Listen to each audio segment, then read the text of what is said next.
آخری نبی ہیں، آپ کے بعد قیامت تک کوئی نبی دنیا کے اندر نہیں آئے گا۔ کوئی اگر نبوت کا دعویٰ کرتا ہے، بدبخت ہے، کمینہ ہے، گندا ہے، نالائق ہے، بدکار ہے، بدفطرت ہے، اس کا دین سے، دنیا سے کوئی تعلق نہیں ہے۔ ایسے بدتماشوں کی بات کو سننا حرام ہے، ایسے لوگوں کے ساتھ رہنا، ایسے لوگوں کا ساتھ دینا ناجائز ہے، درست نہیں ہے۔ اس لیے ایسے بہکانے والوں کی باتوں کو سننا نہیں چاہیے، ایسی کلپ کو آن نہیں کرنا چاہیے، دیکھنا نہیں چاہیے۔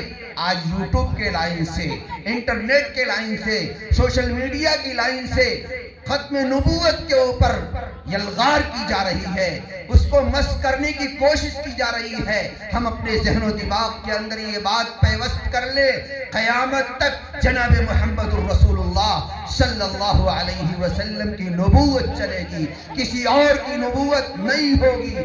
حضرت عیسیٰ علی نبینا علیہ السلام تشریف لائیں گے، آپ کی نبوت کے مطابق عمل کریں گے، آپ کے میسج کو عام کریں گے، قرآن پر عمل کریں گے، حدیث پر عمل کریں گے، اور اس سے پہلے حضرت امام مہدی پیدا ہوں گے۔ حدیث پاک کے اندر آتا ہے امام مہدی کا نام محمد ہوگا، ان کے والد کا نام عبداللہ ہوگا، ان کی ولادت مدینہ المنورہ کے اندر ہوگی۔ روایات کے اندر یہ بھی لکھا، عقیدے کی بات ہے، ایک رات میں اللہ جل جلالہ عم نوالہ کے طرف سے ان کو یہ صلاحیت عطا فرمائی جائے گی، یہ قوت عطا فرمائی جائے گی کہ وہ مہدیت کے مقام پر پہنچ جائیں گے۔ ساری صلاحیتیں دنیا کو چلانے کے لیے اور ساری صلاحیتیں بادشاہت کو قائم کرنے کے لیے اللہ جل جلالہ عم نوالہ ایک رات میں ان کے اوپر نازل فرمائیں گے، اور ان کو اس طرح بنا دیں گے، ان کو بھی شرح صدر ہو جائے گا کہ ہاں میں مہدی ہوں، لیکن وہ اس کے باوجود بچیں گے۔ روایات کے تعلق سے لکھا ہوا ہے کہ آپ مدینہ المنورہ سے مکہ المکرمہ جائیں گے، طواف کریں گے، اسی درمیان میں مسلمانوں کی ایک جمعیت حضرت امام مہدی کے ہاتھ کے اوپر بیعت کرے گی، آپ کو اپنا امام تسلیم کرے گی، پھر اس کے بعد جنگوں کا سلسلہ شروع ہوگا۔ آج کمینے، بدبخت اور بدتیرت لوگ دعویٰ کرتے ہیں مہدیت کا، دعویٰ کرتے ہیں عیسیٰ مسیح ہونے کا، نعوذ باللہ من ذالک۔ اس لیے ہمارا ذہن صاف ہونا چاہیے۔ اگر ہماری مجلسوں میں، ہماری مسجدوں میں، ہمارے کالجوں میں، ہماری یونیورسٹیوں میں، ہماری شاہراہوں کے اوپر، ہماری دکانوں کے اوپر کوئی آ کر کے اس طرح کی غلط سلط کی بات کرتا ہے، ہمیں سننے کی ہرگز ضرورت نہیں ہے۔ یہ علماء کرام آپ کے ہر گاؤں میں موجود ہیں، ان سے رابطہ قائم کیجئے، ان سے پوچھئے مہدی ہے کیا چیز۔ حضرت عیسیٰ علیہ السلام کے بارے میں ہم مسلمانوں کا عقیدہ کیا ہے۔ اس لیے مسلمانوں، ہمیں اپنے عقیدے کو درست کرنا ہے۔ ہمیں اگر عقائد معلوم نہیں ہیں، علماء کرام سے ایک عقیدہ اسلام کا معلوم کرنا ہے۔ توحید کا عقیدہ کیا ہے، رسالت کا عقیدہ کیا ہے، حضرت مہدی کے بارے میں عقیدہ کیا ہے، حضرت عیسیٰ علیہ السلام کے بارے میں عقیدہ کیا ہے۔ حضرت عیسیٰ علیہ السلام کے بارے میں قرآن مقدس نے صاف بیان فرما دیا ہے۔ عیسائیوں کا عقیدہ ہے حضرت عیسیٰ علیہ السلام کو سولی دے دی گئی، قتل کر دیا گیا، نعوذ باللہ۔ قرآن کریم کہتا ہے حضرت عیسیٰ علیہ السلام کو اللہ جل جلالہ عم نوالہ نے ان کے جسم کے ساتھ، روح کے ساتھ آسمان کے اوپر اٹھا لیا ہے۔ قرب قیامت میں اللہ جل جلالہ عم نوالہ حضرت عیسیٰ علیہ السلام کو دمشق کی جامع مسجد کے ذریعے سے اتاریں گے، تو فرشتے ان کو لے کر کے اتریں گے، آپ اس مسجد کے اندر امامت فرمائیں گے۔ یہ حضرت عیسیٰ علیہ السلام کے بارے میں ہم مسلمانوں کا عقیدہ ہے۔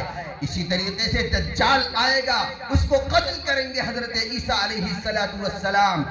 ایک شخص بہک گیا، الگ ہو گیا دین سے، اس سے لوگوں نے پوچھا، اس سے نوٹس لیا کہ تم دین سے الگ کیوں ہو گئے؟ اس نے یہ کہا کہ جس نے ہم کو مہدی کے بارے میں بتایا، حضرت عیسیٰ علیہ السلام کے بارے میں بتایا، ہم اس کے ہو گئے۔